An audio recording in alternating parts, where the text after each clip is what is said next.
বিষয় ইদানিং আমাদের উদ্বেগের কারণ, সেটা হলো অনেক মুসলমান নামধারী ব্যক্তি বা অমুসলিম ব্যক্তি আল্লাহ রসুলকে নিয়ে বিভিন্ন ধরনের কটূক্তি, মানহানিকর বক্তব্য প্রদান করছে, যেটা আমাদের জন্য একটি উদ্বেগের কারণ। এটা আমাদেরকে উস্কানি দিচ্ছে, উস্কানিমূলক কর্মকাণ্ড করছে।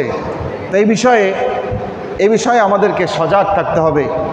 আমার সন্তান যাতে রসুলের প্রকৃত ইতিহাস জানে, রসুলের জীবনী আমার সন্তান যাতে পড়ে, রসুলের প্রেম যাতে আমার সন্তানের মধ্যে ছোট থাকতেই গড়ে ওঠে, এই জন্য আপনাকে আমাকে দায়িত্ব নিতে হবে। কারা এই কাজগুলো করে? আল্লাহ রসুলের জীবনী নিয়ে, আল্লাহ রসুলকে নিয়ে কটূক্তি, খারাপ অশালীন মন্তব্য, বক্তব্য কারা দেয়? যারা আল্লাহ রসুলের প্রকৃত ইতিহাস জানে না। আল্লাহ রসুলের ইতিহাস তো এমন এক চমৎকার ইতিহাস, কোনো অমুসলিম পর্যন্ত আল্লাহ রসুলকে, যদি আল্লাহ রসুলের ইতিহাস জানে, গালি দিতে সাহস করবে না।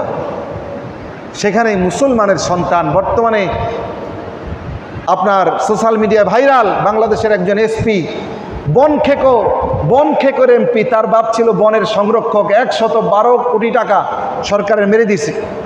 তার সন্তান, দুর্নীতিবাজের সন্তান, এক এসপি আল্লাহ রসুলের জীবন নিয়ে কটূক্তি, ব্যঙ্গাত্ম, বিভিন্ন ধরনের মন্তব্য করছে। তো আল্লাহ রসুল আম্মাজান আয়েশাকে 9 বছরে বিয়ে করছে এটা নিয়ে, হ্যাঁ, বিভিন্ন ধরনের কথা তিনি বলে, তারা এরকম বলে।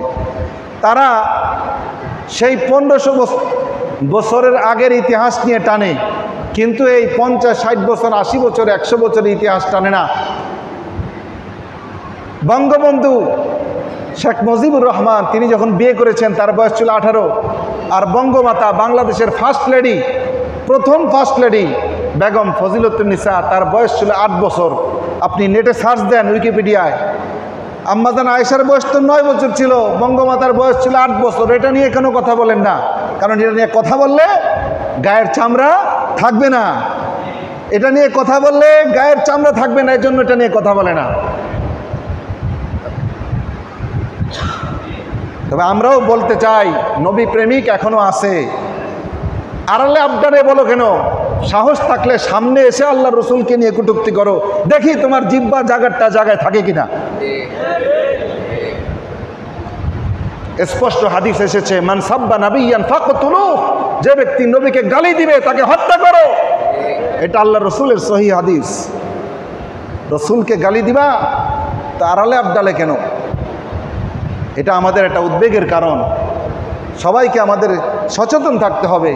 তো এটার জন্য তারা দায়ী না, তারা তাদের বাবা মা, কারণ তারা তাদেরকে সঠিক শিক্ষাটা দিতে পারে নাই।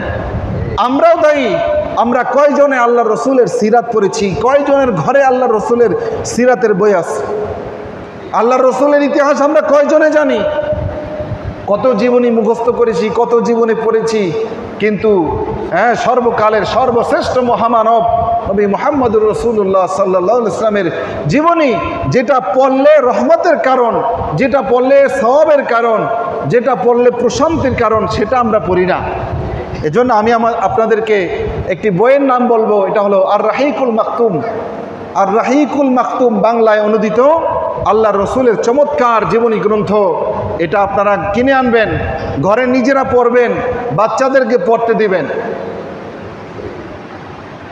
বর্তমানে আমাদের ছেলেরা তো মোবাইলে এত আসক্তি, স্কুল কলেজ তো দূরের কথা, স্বয়ং মাদ্রাসার মধ্যেও এরকম ছেলেপেলেরা মোবাইল চালায়, হ্যাঁ, ইন্টারনেট ব্যবহার করে।